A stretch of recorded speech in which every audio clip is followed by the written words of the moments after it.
It was a warm and sunny afternoon in the quiet neighborhood of Willow Creek when little Emily Carter asked her mother if she could ride her bike outside. Emily was only 5 years old, full of energy and always smiling. Her favorite thing in the world was her pink bicycle with a white basket in the front and colorful streamers on the handlebars. That day, she wore her favorite yellow dress with small flowers on it, and her blonde hair bounced as she ran out the front door, calling out, "I'll stay close, Mommy." Her mother, Rachel, stood at the doorway, watching her daughter pedal off down the sidewalk. It was a peaceful street, filled with friendly neighbors, blooming gardens, and not a single sign of danger. Emily had ridden her bike on that street many times before. Rachel turned back inside to finish folding laundry, trusting that her little girl would be safe, as always. But when 20 minutes passed and Emily didn't return, Rachel started to worry. Rachel walked down the street, expecting to see Emily riding in circles or picking flowers near the park. But there was no sign of her. She called her daughter's name loudly, her voice shaking slightly. Still, there was no answer. Panic rose in her chest. She checked with neighbors, knocked on every door, and asked if anyone had seen Emily. A few neighbors said they had seen her riding her bike earlier, but no one knew where she went after that. Rachel called the police, and soon, flashing lights filled the street. Officers combed through the area, searching the nearby woods, the creek, and every corner of the neighborhood. They found nothing. No Emily, no pink bicycle, not even a clue. It was as if the little girl had simply disappeared into thin air. The days turned into weeks, the weeks into months, and the months into years. Posters of Emily's smiling face were taped to light poles and posted online. News reporters came and went, covering the story for a while before moving on. Rachel never gave up hope, but the world slowly forgot. The Carter family's home became quiet and filled with sorrow. Rachel kept Emily's room the same, dusting it every week and keeping the light on at night. Emily's father, Mark, was never the same after the loss. He used to build birdhouses and fix things around the house, but after Emily disappeared, he hardly spoke. He sat in his garage for hours, staring at the pink helmet Emily had left behind on a shelf. Every birthday, Rachel lit a candle and placed it on the windowsill, praying her daughter was still out there somewhere. Some people whispered that maybe Emily had been taken, maybe by someone passing through the town. Others believed she had wandered off into the woods and gotten lost. But no one had any real answers. 12 long years passed. The Carters eventually moved away, unable to bear the memories tied to the house. New families came and went. The house stood, quiet and old, until one day a man named Greg bought it to renovate and flip it. Greg was a contractor who specialized in fixing up old homes. He didn't know the story of the little girl who had vanished from that house years ago. To him, it was just another job. The place needed a lot of work, new floors, fresh paint, and major repairs in the basement. He brought in a crew, and they began stripping the old carpet, knocking down weak walls, and pulling up floorboards. It wasn't until they reached the corner of the living room that something strange happened. One of the workers, digging into the dirt on the floor, hit something hard. They thought it was an old pipe, maybe trash. But when they dug a little deeper, a shape began to appear. It was a small bike, rusted and covered in dirt. A pink bike with a white basket still attached, and colorful streamers, faded by time. The whole crew went silent. Greg stared at the buried bicycle, and a chill ran down his spine. He had no idea what he had just uncovered. Greg stood quietly over the hole, his hands resting on his knees as he leaned in for a closer look. The pink bike was small, clearly made for a child.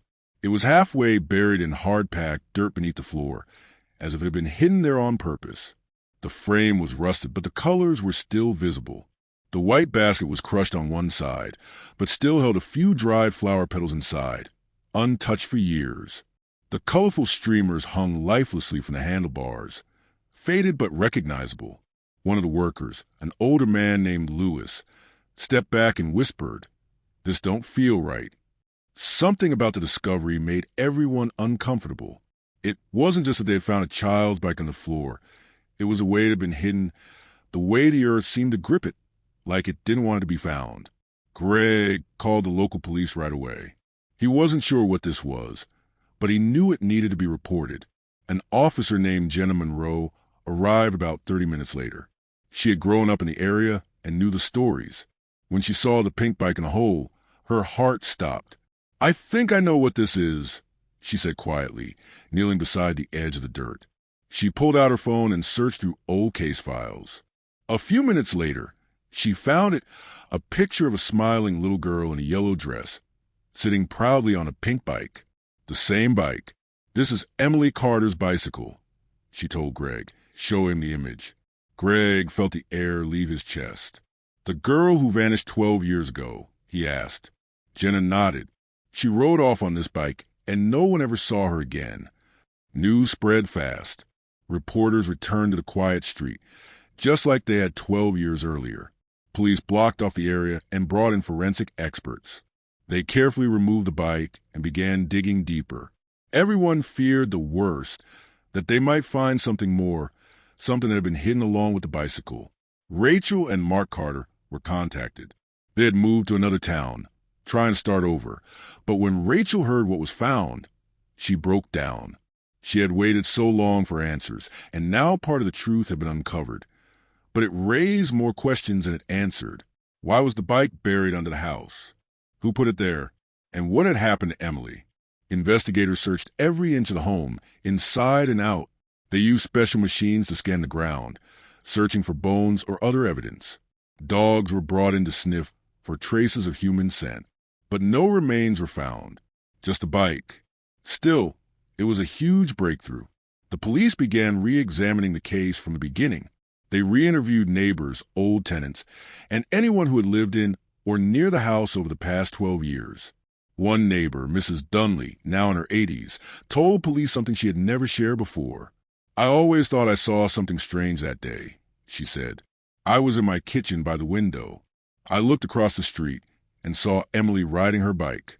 Then she stopped in front of that house, the one where the bike was found. I thought I saw someone open the front door and wave to her. I figured it was a friend of the family, or maybe someone she knew. She went up to the door, and I never saw her again." That single detail gave investigators a new lead.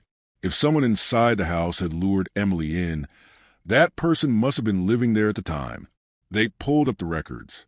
12 years ago, the home had been rented out to a man named Douglas Heller. He lived alone and was quiet, rarely seen outside. His lease ended just weeks after Emily vanished. Then he left town, and no one heard from him again. Police were now determined to track him down. Rachel, holding the old photograph of Emily on her pink bike, whispered through tears, "I knew she didn't just run off. I knew it." She hoped that the bike being found meant the rest of the truth was coming soon. But deep in her heart, she feared what they might discover next. Police began a nationwide search for Douglas Heller, the man who had lived in a house when Emily disappeared. He had no family in the area and very few connections. According to rental records, he left without much notice, telling the landlord he had found work in another state. At the time, no one thought it was strange. He was quiet, paid rent on time, and didn't cause trouble. But now, with Emily's pink bike found buried beneath the floor of the very house he once lived in, everything about him seemed suspicious. Detective Jenna Monroe worked long hours, digging into old files, online databases, and even visiting nearby towns to gather any clue about where Heller had gone. Finally, after a week of searching, she got a break. A DMV record showed a man with his name had renewed a license in Idaho 5 years ago. The photo matched the old driver's license picture from 12 years ago. He was still out there. Police in Idaho were contacted and given the information. It didn't take long for them to find the man. He was living in a small cabin near a remote mountain town, working odd jobs and staying out of the spotlight. When officers approached his home, he didn't resist. He acted calm and polite, even friendly. But when asked about the house in Willow Creek and the girl who went missing, his hands began to shake slightly. He said he didn't remember much. "It's been so long," he said. "I don't think I ever saw her." But detectives weren't convinced. They asked if they could search his home. He said yes. Inside, everything looked normal at first. But tucked away in an old box in the attic, they found something chilling, an old photograph of a little girl in a yellow dress, standing beside a pink bicycle. That was enough to bring him in for questioning. Back in Willow Creek, news spread that the man who had once lived in the house might be involved. Rachel Carter waited by the phone every day, barely able to sleep or eat, hoping for an update. When she heard they had found Heller and were questioning him, she rushed to the police station and waited outside. The truth felt so close, and yet still out of reach. Inside the interrogation room, Douglas sat quietly, looking down at the table. Detective Monroe placed a photo in front of him and asked, "Where did you get this?" At first, he said nothing. Then slowly he spoke. "I didn't hurt her," he said. "She came to the house, and I let her in because she said she lost her dog." The detective leaned in. "What happened after that?" she asked. His voice got quieter. "She was crying. She didn't want to go home yet. I let her stay a while. I thought maybe I could help her find her dog. But then she got scared and wanted to leave. She ran and I grabbed her arm. She fell and hit her head." Everyone listening in the observation room froze. He continued, "I didn't know what to do. I panicked. I didn't mean for anything bad to happen. I wrapped her up and put her in the crawl space on the floor. I buried the bike because I didn't want anyone to find it." Detective Monroe kept her voice calm. "And where is she now?" He shook his head. "I moved her later. After a few days, I got scared someone would come looking. I drove out past the hills and found an old well. I left her there." The entire room was silent. Outside, Rachel stood in the parking lot, not knowing that inside, the man who had stolen her daughter 12 years ago was finally telling the truth. Police quickly gathered a search team and drove to the spot Douglas described. It was deep in the forest, far from the town, in a place no one would ever go unless they knew where to look. The old well was still there, covered by broken boards and vines. Officers looked inside and saw what they feared: bones, small and fragile, along with scraps of yellow fabric. DNA tests would be needed to confirm everything, but there was little doubt. Emily had finally been found. Rachel collapsed when she heard the news, sobbing uncontrollably. She had waited so long for answers, and now the truth had finally come. But it was not the ending she had hoped for. The small town of Willow Creek changed forever after the discovery. What was once a missing child case with no leads had now come to a painful end. The pink bicycle buried on the floor had opened a door to the truth that had been hidden for 12 long years. The remains found in the forest were confirmed to be those of Emily Carter. The DNA matched, and the tattered yellow dress was a final sign that her story was real. The entire community, many of whom remember the day she went missing, were heartbroken. A candlelight vigil was held in the town square, with dozens of neighbors bringing flowers, stuffed animals, and pictures of Emily. Rachel and Mark stood together, arms around each other, as people shared memories and said prayers. Some people cried quietly while others spoke aloud, remembering the cheerful little girl with the big smile, and her pink bike with streamers that flew in the wind as she laughed. Douglas Heller was arrested and charged with kidnapping, unlawful burial, and the unlawful disposal of human remains. Because Emily had died after hitting her head, and there was no proof he meant to kill her, the charges didn't include murder. Still, he was sentenced to many years in prison, possibly the rest of his life. During his trial, he barely spoke. He showed no emotion, and when Rachel finally stood in court to face him, her voice trembled as she said, "You took everything from us. You could have asked for help. You could have told someone. But instead you buried her and you buried our hope." The judge, holding back emotion, agreed that his actions were cruel and heartless, even if not planned. When the sentence was given, there was no cheering, only silence, heavy and full of grief. After the trial ended, Rachel and Mark were left to figure out how to live with what they now knew. They buried Emily properly this time, in the same yellow dress, with a photo of her on her bike placed in the casket. A small pink bicycle statue was placed at the grave, and her name was written in bright letters. Emily Grace Carter, our light, our love, forever missed. People from all over came to the funeral. Even those who had never known her personally came to show respect. A local artist made a mural of Emily riding her pink bike with a rainbow in the background, and it was painted on the side of the town library so that everyone could remember her smile. Greg, The man who had discovered the bike during the renovation often thought about how strange it was that he had been the one to uncover the truth. It could have stayed hidden forever, he told a friend, but something wanted her to be found. He decided not to finish the renovation project. Instead, the Carters asked the town to tear the house down. They didn't want anyone else to live there, and the memories it held were too painful. The town agreed, and 1 week later, the house was demolished. In its place, a small park was built with a playground, flowers, and a bench that had Emily's name carved into it.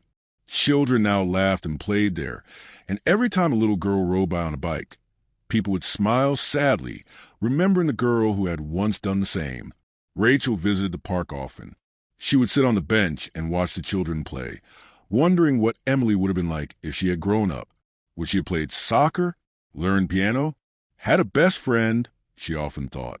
Mark joined her sometimes, and though they still carried deep pain, they also felt some peace. The mystery was over. The waiting was over.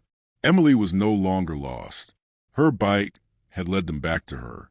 And though their hearts were broken, they were also thankful that the truth had finally come out. In a way, Emily had come home.